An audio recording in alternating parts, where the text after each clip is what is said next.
Arkadaşlar, Ocakhane Antika Atölyesi'nden hepinize merhaba, hepinize sevgiler. Ben Ender. Ee, Şimdi Optimus 200 bir lüksümüz var. Bunu yeni restore ettik. Biraz da yordu bize.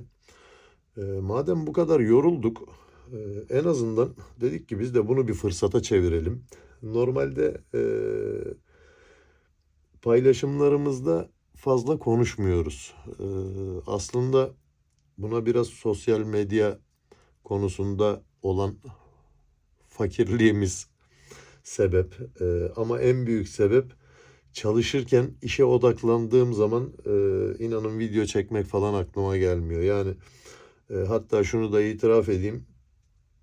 İzlediğiniz videoların birçok bölümünü işte örnek veriyorum. Şunu sökmeye çalışıyorum da sökülmüyor.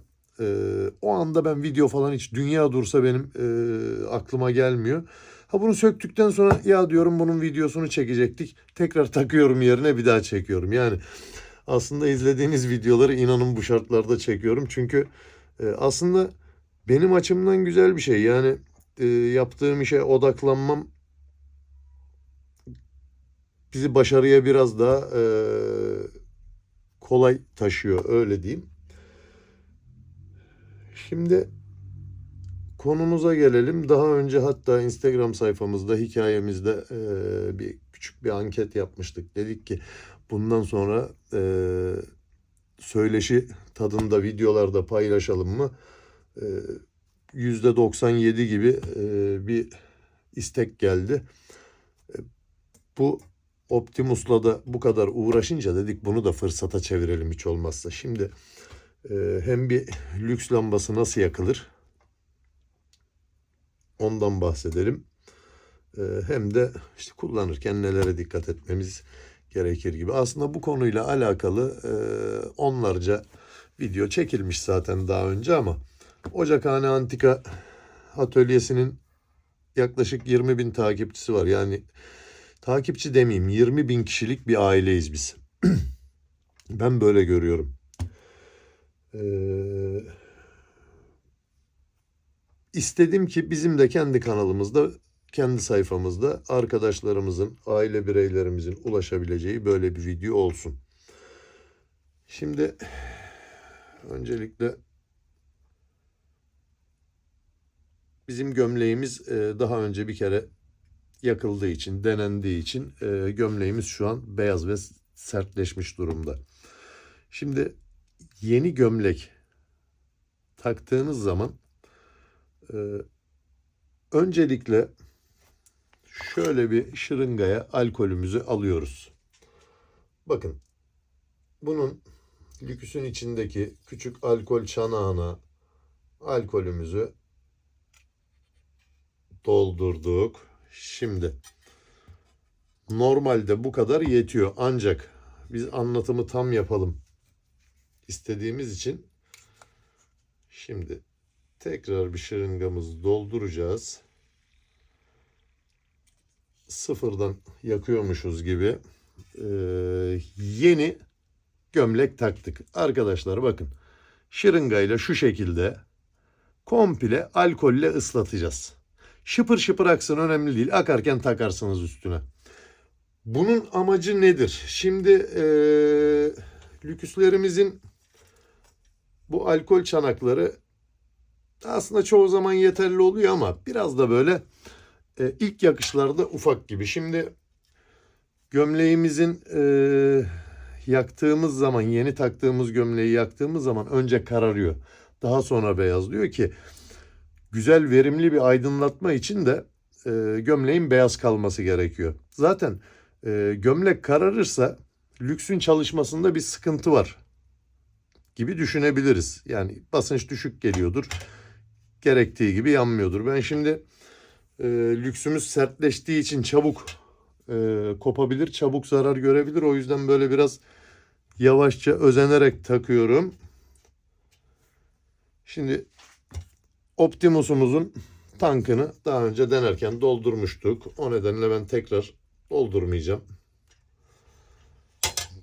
Şuradan görüyorsunuz sanıyorum. şöyle yapayım. Şimdi tankımızın kapağını kapattık. Üzerindeki tahliye vidasını gevşek bırakıyoruz. Bunun nedeni ön ısıtmayı yaparken ısınan gazın genleşerek vaktinden önce, yani biz istemeden önce yukarı memeye ulaşması. Basınç düşük olarak ulaşacağı için yani sıvı şekliyle geleceği için kötü bir yanma, dolayısıyla da isli bir yanma ortaya çıkacaktır. Onun için açık bırakıyoruz. Açma kapama düğmemizin şu üzerinde böyle bir çentik var. Bakın çıkıntı var. Şimdi bu çıkıntı, eğer bu düğme doğru olarak ayarlanmışsa, ayarlanarak takılmışsa, bu çıkıntı yukarıda olduğu zaman, bakın şöyle göstereceğim. Şöyle odaklayalım. Bakın iğne memenin içinde çıkık durumda. Bakın çevirdiğim zaman bakın aşağı indi. Biraz daha odaklayalım. Bakın çenteyi yukarı kaldırdığım zaman iğne kalktı. Şimdi ilk yakarken iğnenin yukarıda olması da sıvı şekilde gelen gazı bir miktar kesecektir. Şöyle yapalım daha rahat görebilmemiz için. Şimdi düğmemizin hemen yanında şöyle genişçe bir delik var. Tankımız dolu. Taşırana kadar doldurmamıza gerek yok. 4'te 3 oranında doldursak yeterli. Tank kapağımız kapalı. Tahliye vidamız üzerinde gevşek. İğnemiz yukarı konumda. Şuradan yakıyoruz. Bakın hatta şöyle yapacağım.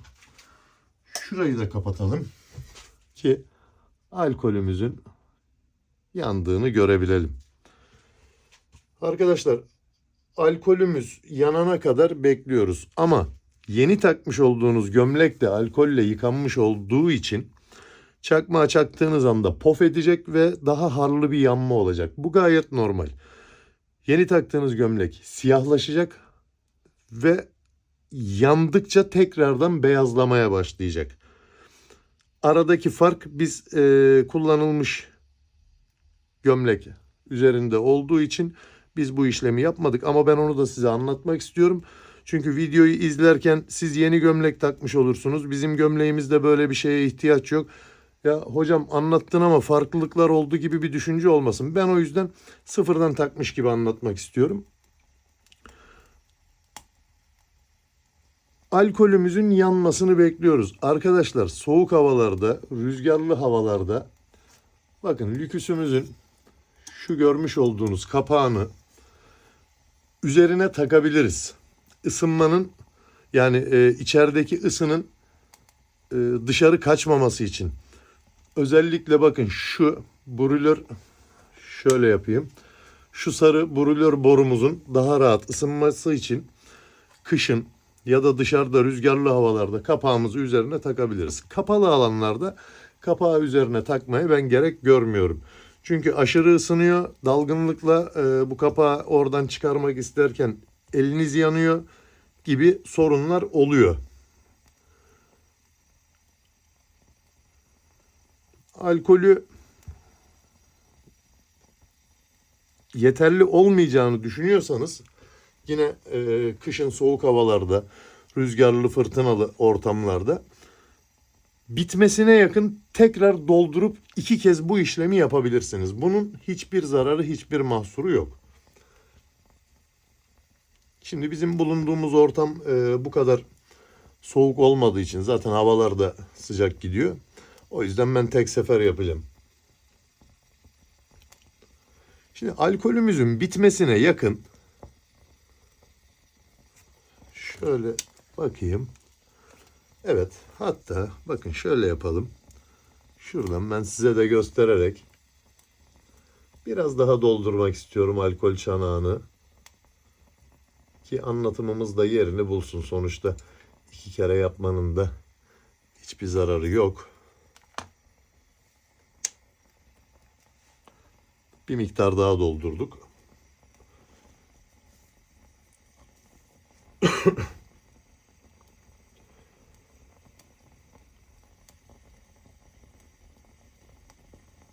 Zaten ısınmaya başladıkça bakın gömleğin üzerinde beyaz beyaz yansımalar oluyor. Depo kapağının üzerindeki hani açık bıraktığımız vida vardı ya. Şimdi o vidayı artık sıkıyoruz. Çünkü bu lüks yeterince ısındı. Işığı açtım. Arkadaşlarımızın daha rahat görebilmesi için. Yaklaşık tabii bu lükse göre değişir ama ortalama 20-25 pompalama yeterli olur.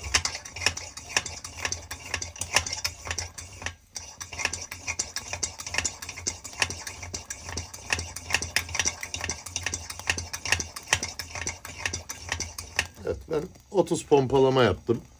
Lüksünüzün sızdırmazlığı güzelse bu pompalamanın fazla yapmanızın da bir mahsuru yok. Şimdi alkol çanağındaki alkol sönmeden bakın açma kapama düğmemiz vardı ya hani çentiyi yukarı gelen. Şimdi biz bu düğmeyi çentiyi aşağı doğru çeviriyoruz. İğne memenin içindeydi hani o iğne aşağı doğru inmeye başlıyor. Dolayısıyla borudan gelen basınçlı gaza yol veriyor ve gaz yukarıdaki brülör borumuzun içine geçiyor. Boru zaten sıcak. Arkadaşlar kerosen, motorin, gaz yağı ortalama 40-42 artı 40-42 derecelerde buharlaşmaya başlar. Tabii bu brülör borusundaki sıcaklık çok daha fazla olduğu için oraya giren gazı buharlaştırarak aşağı veriyor ve gömleğimizin üzerinde gazımız yanmaya başlıyor. Şöyle biraz daha ışık verelim. Bu arada size video yapacağım bahanesiyle arkadaşlar ben de lüksü deniyorum. Bakın kısıklık ayarı açıyoruz. Şimdi bu biraz yana dursun. Biz de biraz daha sohbetimize bakalım. Kapalı alanlarda dediğim gibi şu şapkamızı takmamıza gerek yok. Zaten lüküslerin çoğunda bu şapkalar eksik. Bunun sebebi de geçmişte bunları kullanırken şimdi lüksün hava yani şöyle diyeyim yakıtın yanması için bir miktar oksijene ihtiyacı vardır. Oksijeni alamazsa zengin karışım olur. Yani yakıt fazla oksijen az olur. Dolayısıyla da bunun ayarı güzel yapılmadığı zaman lüks lambalarında bu şapkayı kapattığınız zaman lüks kararma yapar. Yanmaz. Onun için de eskiler hep bu başlık kısmını çıkartıyorlarmış. Tabii kaybettikleri için de zor bulunan bir parça. Kapalı alanlarda bunu takmanıza gerek yok. Dediğim gibi çıkartırken elinizi yakabilirsiniz. İstenmeyen olaylar olabilir. Gerek yok. Şimdi biraz sonra sizinle ölçümleri de yapacağız. Lüksümüz iyice bir ısınsın. Ben bunları sürekli yapıyorum denerken ama birlikte de yapacağız. Lüksün hangi bölgesi kaç derece sıcaklığa ulaşıyor? Bunları birlikte göreceğiz. Ben şu ışıklarımı açayım. Daha rahat konuşalım. Bunu bana daha önce birkaç kişi söylemişti. Sinekli ortamda denememiştim. Şimdi arkadaşlar belediyelerin yaptığı sinek ilaçlaması aslında çiğ bildiğimiz mazotun basınçlı olarak bir enjektör vasıtasıyla püskürtülerek duman şeklinde havaya dağıtılmasıdır. Lüksün yandığı ortamda sivrisinek olmuyor diyorlardı. Evet ben buna kendim şahit oldum. Sonuçta bir özür dilerim. Yanan gazın dışarı çıkmasıyla birlikte lüksün yakın çevresine sivrisinek gelmiyor. Bunu da anekdot olarak kenara düşelim.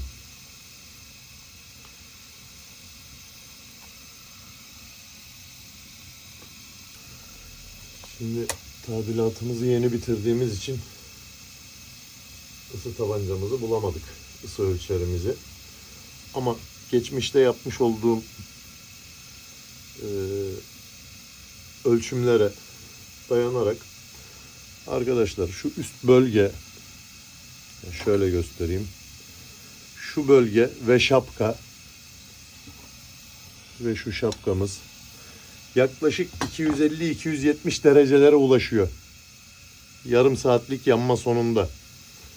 Bu ciddi bir sıcaklık.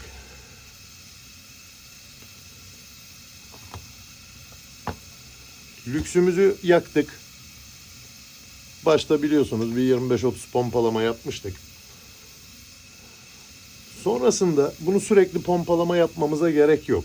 Eğer lüküste bir sızdırma yoksa şu yakıt borusunun ısınmasıyla tankın içi de ısınıyor. Bakın zaten elinizi şöyle tanka koyduğunuz zaman hafif bir ısınmayı da hissediyorsunuz. Bu içindeki basınç ona uzun süre gidiyor. Olur da böyle bir zayıflama olursa o zaman pompalama yapabilirsiniz. Kısıklık ayarını düğmemizi yukarı kaldırarak yine az önce bahsettiğimiz iğne var ya, iğneyi memeye doğru bakın getirdiğimiz zaman hafif kısılıyor. Kapatırken iğneyi yukarı kaldırarak değil. Az önce şöyle göstereyim. Hani bahsettiğimiz hava tahliye vidası var ya. Lüksümüzü kapatırken tahliye vidasını gevşeterek kapatmamız yeterli. Daha sonra lüküs tamamen söndükten sonra iğnemizi yine yukarı kaldıracağız. Neden yukarı kaldıracağız? Memede biriken gaz yağı, tamam yanan kısmı yanıyor ama orada sonuçta bir gaz tortusu kalıyor. Uzun süre kullanmayacağınız zaman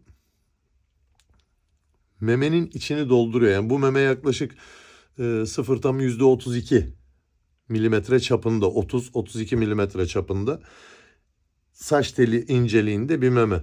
O yüzden şöyle bir iki kere kaldırıp bir iki kere iğneyi kaldırıp indirdikten sonra yukarı şekilde bırakmanız uygun olur. Eğer çok uzun süre lüksümüzü kullanmayacaksanız arkadaşlar bir 15-20 dakika soğuyana kadar ellemiyoruz. Soğuduktan sonra şu brülör başlığını çıkartırız. İçindeki camı da çıkartırız. Daha sonra tankı yine bir pet şişeye boşaltmamız uygun olur güvenlik amacıyla. İçinde durmasında bir sıkıntı var mı? Bir sıkıntı yok ama devrilir, çoluk çocuk çarpar, bir şey olur. Çok uzun süre kullanmayacaksanız tankta yakıt bırakmanıza da gerek yok. Şimdilik benim aklıma gelenler bunlar. Benim için hepsi hazineden daha kıymetli. Bunları rahmetli babamın anlatırdı biz çocukken.